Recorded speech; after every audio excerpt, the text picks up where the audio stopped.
Hi there, and thanks for tuning in again. I'd like to share this frame with you for two reasons. First, it's good design and something that you could easily sell on multiple opening projects. Second, it's an easy project that will help you learn path trace and start to get more comfortable with it. The three photos are bound by an open V-groove intersecting a circle containing the Marine Corps Eagle Globe and Anchor emblem. It visually binds them together and presents a more cohesive design. The design is more apparent with a closer look because the double mats were wrapped in fabric. The openings for the photos are cut with a very small reveal that creates a continuous bevel like you would find on an 8-ply mat. This design could certainly be used with any other type of mat, and it's easily adaptable for a single opening mat or one without an additional element like the emblem. Let's see how to do this. I started off by laying out the three openings for the photographs. I used the array tool since it was a pretty straightforward, easy design with three openings, all the same size, evenly spaced out. Now I'm going to add an open V-groove around these. All of the openings are still selected. So from the Openings tab, I'll click on Add a V-groove, and I'll just leave that at the default 1 inch for the time being. And we will adjust that and make that width wider so that it's an open V-groove by going over here to the V-groove width and just changing that.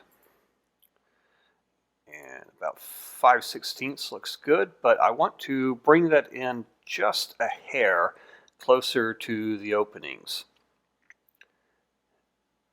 And to do that, I would need to attach it to an opening.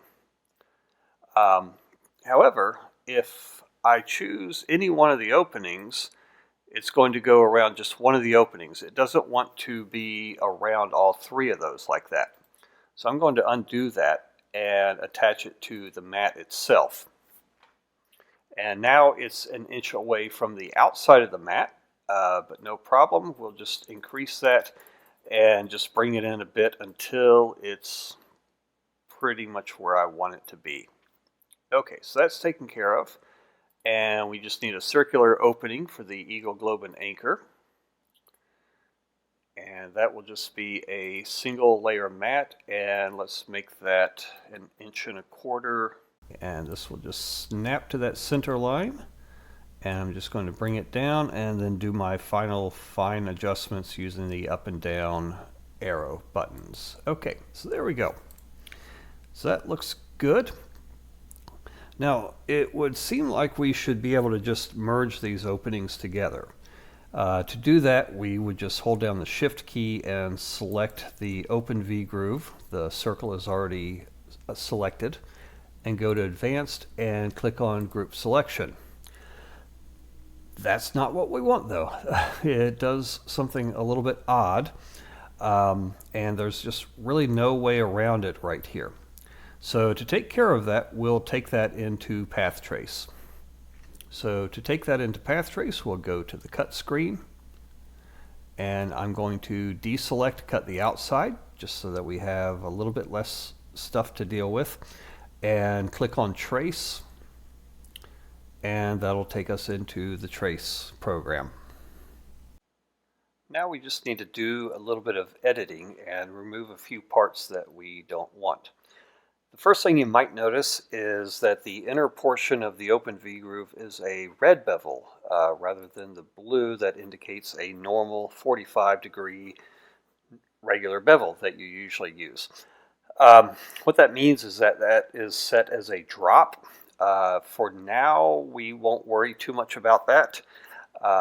In a subsequent video, we'll get into some of these bevel types in a little bit more detail. So let's go to Trace and Draw, because we need to do a little bit of preparation, because we need to break apart the circle and these two lines that define the open V-groove. By doing that, we'll be able to go in and remove the parts that we don't need. So for that, we will select both parts of that open V-groove. And as I'm doing this, I'm holding down the Control key and clicking on each part, including the circle.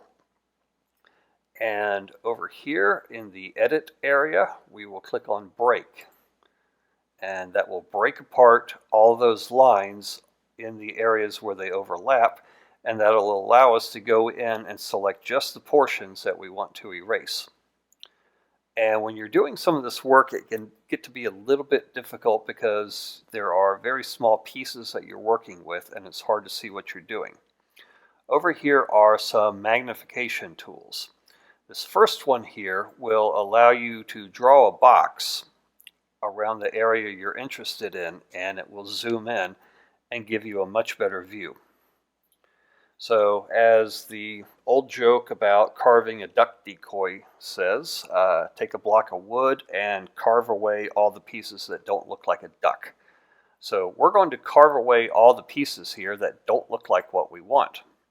So I will click on that, and just to make things a little bit faster and easier, I'm going to hold down the Control key while clicking on all the portions that I want to delete. So with those highlighted, I'll just hit the delete button and we're done. Let me undo that for a moment.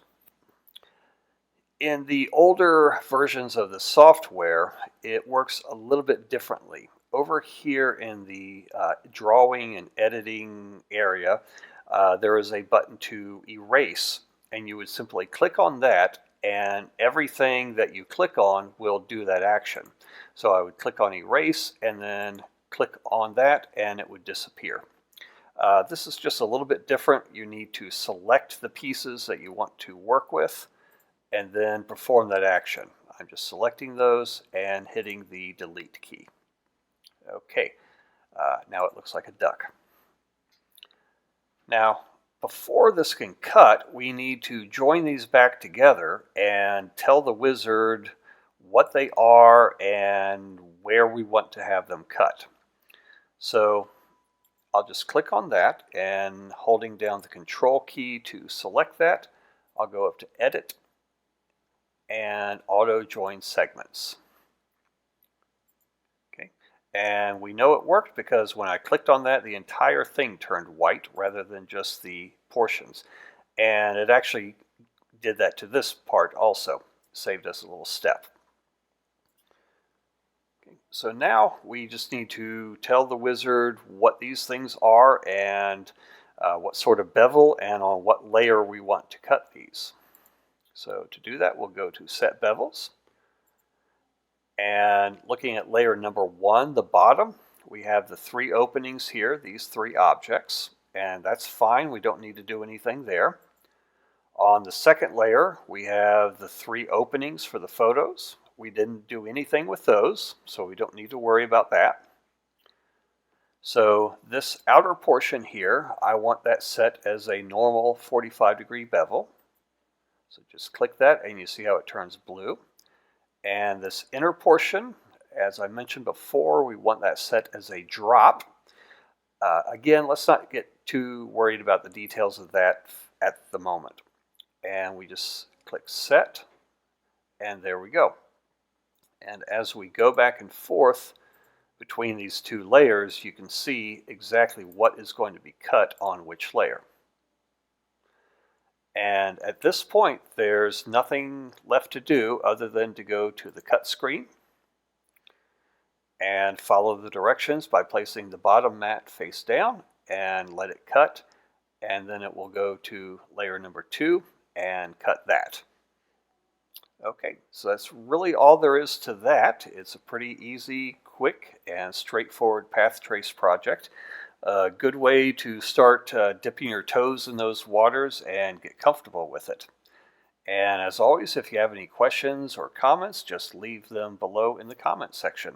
And we'll see you next time.